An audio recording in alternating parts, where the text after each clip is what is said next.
जय श्री श्याम हारे के सहारे की जय हो। श्याम भक्तों, अगर प्रभु पर विश्वास हो तो मुश्किल चीजें भी आसान लगने लगती हैं। बस हमें प्रभु पर दृढ़ विश्वास बनाए रखना चाहिए।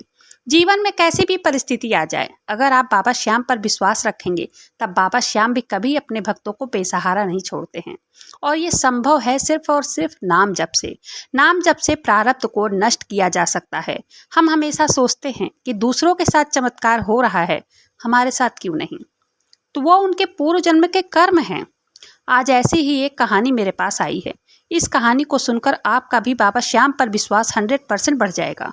बाबा श्याम के इस चमत्कार को सुनने के लिए वीडियो पर अंत तक बने रहें और वीडियो पसंद आए तो वीडियो को लाइक करें। अपने ही चैनल मैजिक उपाय को सब्सक्राइब जरूर से करें। दिल से बाबा श्याम का जयकारा जरूर से लगाइएगा। यह कहानी उत्तर प्रदेश के रहने वाली एक महिला की है। उन्होंने अपना नाम बताने से मना किया है। इस समय वो दिल्ली में रहती हैं। उन्होंने यह कहानी मुझे फेस टू फेस सुनाई है। उन्होंने अपना नाम बताने से मना किया है, नहीं तो मैं उनका नाम आप सबके साथ शेयर जरूर करती। वो बताती हैं कि मैं यूपी के कानपुर में रहती थी। उनके ससुर जी का देहांत हो गया था, तब वो गांव गई हुई थी अपने ससुराल।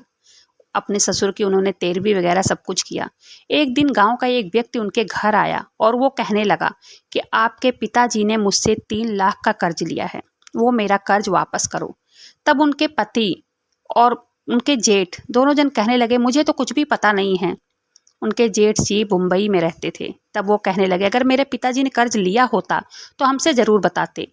तब उनके पति अपनी माँ से पूछने लगे कि क्या पिताजी ने कर्ज लिया था? तब वो कहने लगी कि बेटा पता नहीं, एक बार 10,000 रुपये तो शायद मुझे बता रहे थे कि हाँ 10,000 रुपये लिया था, लेकिन 3 लाख का तो मुझे बिल्कुल भी कुछ भी नहीं पता है। तब वो व्यक्ति जो इनके घर आया हुआ था वो कहने लगा कि नहीं, 3 लाख का कर्ज लिया था। अब वो रोज आकर उन्हें परेशान करने लग गया और ये लोग भी इतने पैसे वाले नहीं थे कि जो वो मांग रहा था वो ये दे पाते।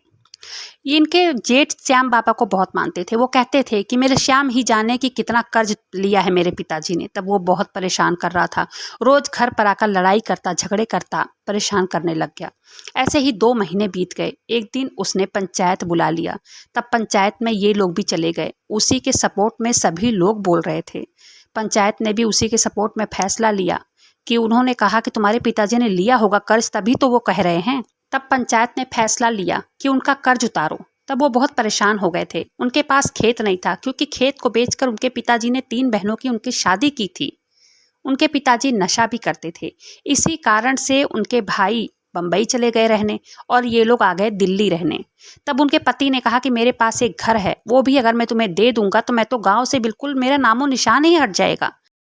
और हमारे पास खेत भी नहीं है कि हम अपना दोनों भाई का हिस्सा आपके नाम एक खेत ही दे दें।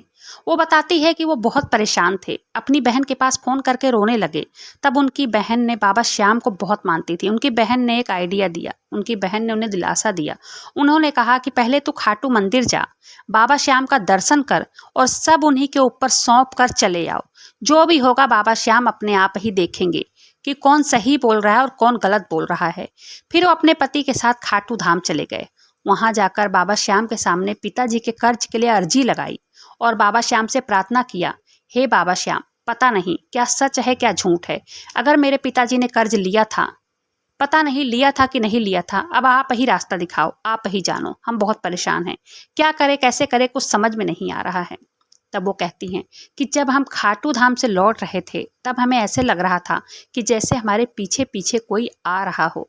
मैं बार बार पीछे मुड़कर देखे जा रही थी कि कोई है क्या या मेरा भ्रम है। फिर मैंने अपने पति से ये सारी बातें बताई, लेकिन उन्होंने कहा कि ये तेरा भ्रम है, चल चुपचाप। फिर हम सब घर पहुंच गए। घर पहुंचकर अपने अपने कामों में लग गए। हम दिल्ली चले आए, जेठ जी बम्बई चले गए। माँ गाँव से यहाँ पर आने को तैयार ही नहीं थी। हम लोगों ने कहा कि माँ चलो दिल्ली चलो। जेठ जी ने कहा माँ बम्बई चलो, लेकिन माँ ने कहा नहीं, मुझे गांव अच्छा लगता है, मैं बम्बई और दिल्ली नहीं जाऊंगी। वो बताती हैं कि फिर हम सब लोग अपने अपने काम पे लौट आए। वो हर दूसरे दिन आता और मेरी सास को परेशान करता कि तुम्हारा पति कर्ज लिया है, उसे चुकता करो। तब वो हमारे पास फ़ोन करती, तब हम भी परेशान हो जाते। तब मेरे पति ने अपने भाई से कहा कि भैया 1.5 लाख रुपए तुम दे दो, 1.5 लाख का इंतजाम मैं करता हूँ। तब करीब 4 महीने के बाद हम दोबारा गाँव गए। उसको बुलाकर उसका 3 लाख रुपए का हम लोगों ने कर्ज दे दिया। गर्मियों की छुट्टी थी, हम लोग वहीं पर रुके हुए थे। एक दिन वो आया और मेरी माँ से कहने लगा कि मैं झूठ बोल रहा था, मुझे माफ़ कर दो, आपका पति सिर्फ और सिर्फ 10,000 रुपये मेरे से कर्ज लिया था। तो 1,90,000 रुपये आप अपना वापस ले लो। पता नहीं क्या बात थी, क्या हुआ, कुछ उसने बताया नहीं, सिर्फ वो पैसा दे करके और वापस चला गया। ये बताती हैं कि हमने उससे पूछने की बहुत कोशिश की कि क्या हुआ, लेकिन उसने कुछ भी नहीं बताया। हुई होगी कोई बात। हम फिर सब लोगों ने बाबा श्याम को हाथ जोड़े, उनका धन्यवाद किया। बाबा श्याम की कृपा से सच्चाई सामने आ गई। फिर हम सब लोग अपने बच्चों को लेकर, अपनी सास को भी जबरदस्ती लेकर बाबा श्याम के मंदिर में जाकर फिर से दर्शन किए। बाबा श्याम की कृपा से मेरे पति की फैक्ट्री में बरकत भी होने लग गई। बाबा श्याम की कृपा अपरंपार है। जो भी उनके दरबार में जाता है तब वो खाली हाथ नहीं लौटता है। जैसे जो भी मनोकामना लेकर व्यक्ति जाता है उसकी वो मनोकामना जरूर पूरी होती है, चाहे वो 1 दिन में हो, 1 महीने में हो या 1 साल में हो। तो ये जो दूसरी कहानी है बाबा श्याम से जुड़ी चमत्कार की, ये कहानी कैसे भक्त की है जो आर्थिक संकट, पारिवारिक तनाव और जीवन के अंधकार में एकदम डूबा हुआ था।